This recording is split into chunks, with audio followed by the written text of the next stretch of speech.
Hello everyone, it's Old Guardian here. Raid Shadow Legends has been teasing Grim Forest every day now. It's coming any day now.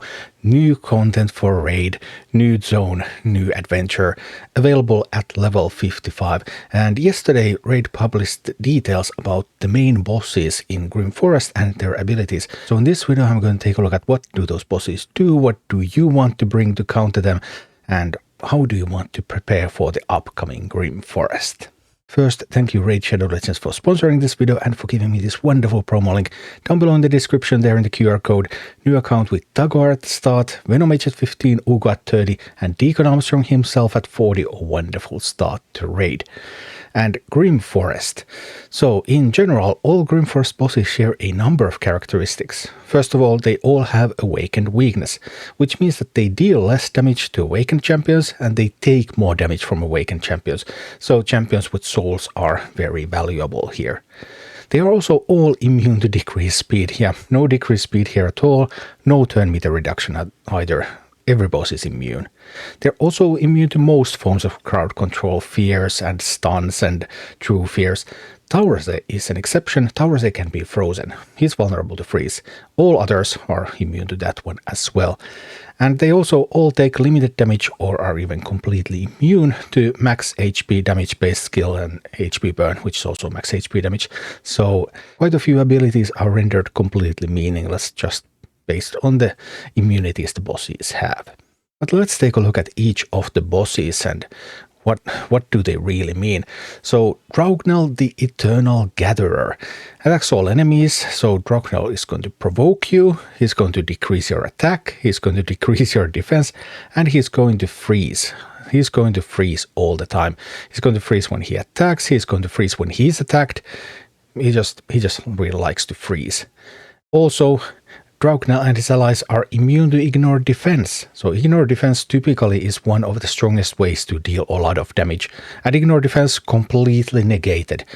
Whether it's from sets, whether it's from skills, anything, completely negated by Draugnell. So okay. And also reflects 50% of the damage unless he's under an HP burn debuff. And Draugnell is the most straightforward of these bosses. So he's going to debuff you a lot, ignore defense doesn't work, reflects damage unless under HP burn. So you want to bring HP burn. You don't want to take all of that reflect damage. 50% damage, that's a lot of reflect, so Leech isn't even able to properly counter that. So you kind of want to have that HP burn. And also block debuffs is very, very good against Draugnell because provoke, there's a lot of debuffs here.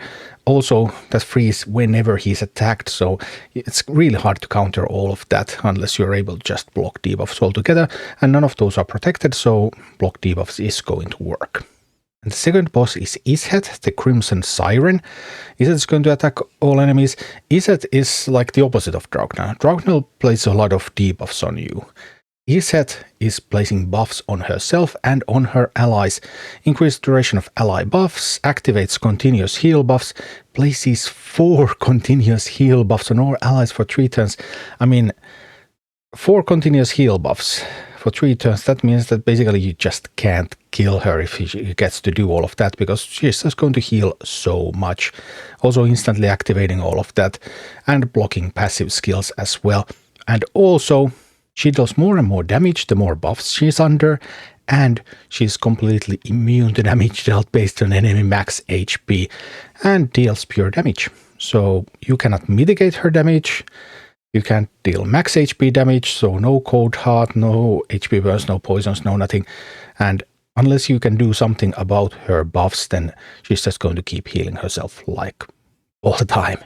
So even though all of that sounds really scary, that also means that there is a fairly simple solution to Isbeth, and that solution is you don't want her to keep her buffs. Block buffs is by far the most important thing that you can bring against Isbeth. Removing buffs can also help, like it's useful to take them away, but there are so many of them that it's even better if you can just block them and avoid all of those continuous heals altogether. And the third boss is Maximoz, the Weeping Blade, and Maximoz is like the poisoner. It's poison, poison, poison, poison, poison. Dragon poisons you, Maximoz is going to really poison you. Attacks all enemies, increases the duration of all debuffs, instantly activates poison debuffs, Places weaken, poison sensitivity, 3 poison debuffs, and just poison. When you have skills on cooldown, he places even more poison, and then he also removes debuffs on himself and places a poison cloud.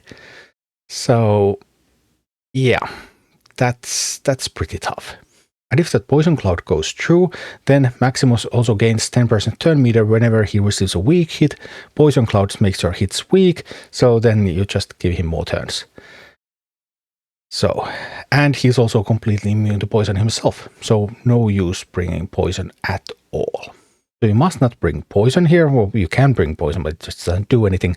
And you really have to get rid of all of those debuffs, because there's so many poison stacks on everybody. Poisons are still weak, and poisons are going to get activated all sorts of times. It's going to be really painful. And then there's that poison cloud. And poison cloud, so far we have had poison cloud on Hydra. And at least the skill description of Poison Cloud on Hydra says that Poison Cloud doesn't activate if there is HP burn before the Poison Cloud is applied. So assuming that this is still the description of Poison Cloud in the next patch, then you want to bring HP burn. So with HP burn, you prevent that Poison Cloud from turning all the hits into weak hits, which means that you don't give Maximoz more turns. And then you also want to bring block debuffs and any kinds of abilities that remove debuffs, so that you can remove or prevent all that poison from coming on you. And then you will be able to take on Maximoz. And the fourth boss is Tauraze, the Bestial Flame. Attacks all enemies 2 times, has chance of instantly activates HP burns. If there are no enemies under HP burn, then reduces the cooldown on his HP burn ability. So then he's going to place HP burns, he's going to place block active skills. And if you get in that, okay, you're under HP burn and your active skills are blocked, then things are looking pretty bleak at that moment. Also, Tauraze is going to have a big shield on himself. And if you're successful in preventing those HP burns and you attack Tauraze, then unless Tauraze is frozen, unless you have freeze on Tauraze, then Tauraze is just going to gain a lot of turn meter and takes all that many turns. While Tauraze himself is completely immune to HP burn. So against Tauraze you don't want to bring the HP burn, which you want against almost everyone else, but instead you want freeze, which is completely useless against everyone else. So that's going to be a little bit tricky finding the champion so that you will have that freeze champion against Tauraze. And block debuffs, remove debuffs. Again, you want to get rid of that HP burn and you want to keep Tauraze frozen. That's the key. And finally, there is one more boss, the big boss of the zone, Leshun the Entangled One. And when you attack Leshun, unless you have killed the 4 other bosses, then they are all going to be summoned and they will fight together with Leshun against you. And well, then they're going to be immune to everything and pretty much impossible. So you have to hunt down the other bosses before you attack Leshun so that you will be able to take Leshun alone, or maybe with just one other or something. And Leshun is really going to punish your highest speed character, because he's going to be placing an Entangle debuff. And the champion under an Entangle debuff will not receive any positive effect from their allies, including buffs, will not have their turn meter passively increased. So if I read this right, then the character will never get a turn. He will not get any passive turn meter increase. And also, they will have all of their buffs removed, can receive more debuffs, has no duration, cannot have its duration increased or decreased. The only way to remove an Entangle debuff is to actively fill the champion's turn meter to 100%. And if you don't remove that, then eventually your second highest speed character is going to be entangled and someone else is going to be entangled, and then no one's ever going to get a turn and you will just lose. So yeah, highest speed character is a bit of a bait here in this one. That one is going to get entangled, and then you need to improve its turn meter so that it's going to get out of the entangle. Or maybe it dies and you just resurrect it quickly or something like that. Now, some options, I suppose. But yeah, also Leshun removes debuffs from himself, removes buffs from your characters, and deals more and more damage the more buffs and debuffs are removed. So buffs and debuffs are all a liability in this encounter. Also, Leshun will take less damage if Leshun is not under an HP burn. So HP burn is vital against most of the bosses. So what do you want to bring in order to counter this?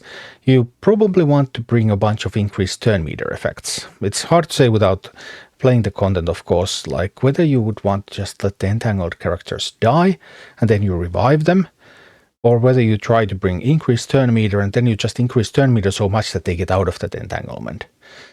But like typically you would have your speed lead that increases turn meter to be your fastest character, but they're going to get entangled, so they won't be able to apply that increased turn meter. So then your fastest character should be someone else, and then increased turn meter effects would be on slower characters, something like that. And then you want to bring that HP burn, otherwise you won't get much damage through, and buffs and debuffs can be a liability. So, oh boy. There's going to be some challenging bosses. Because there are also some special rules when it comes to assembling your squad for Grim Forest. In normal mode, you select 10 plus 10 champions. So 20 champions altogether in 2 teams. In hard, you select 20 plus 20, so 40 champions altogether.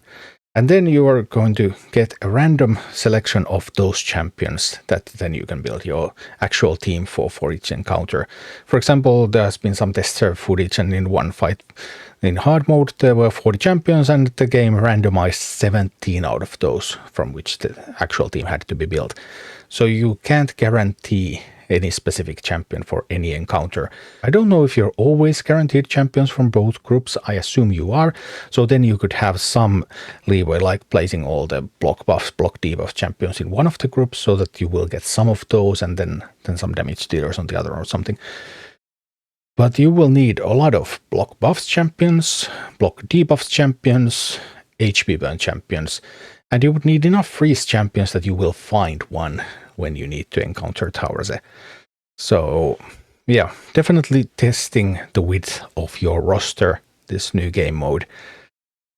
And it's going to be a little bit of different experience with bosses being immune to so many things and having so many powerful abilities, but block buffs, block debuffs, HP burn seem to be the top abilities that you want to focus on. If you have champions with those abilities, now is the time to level them up to be ready for Grim Forest. Thank you for watching. Click like and subscribe if you enjoyed this, and a special thanks to all of my Patreon supporters, YouTube members and Twitch subscribers who make all of these videos possible.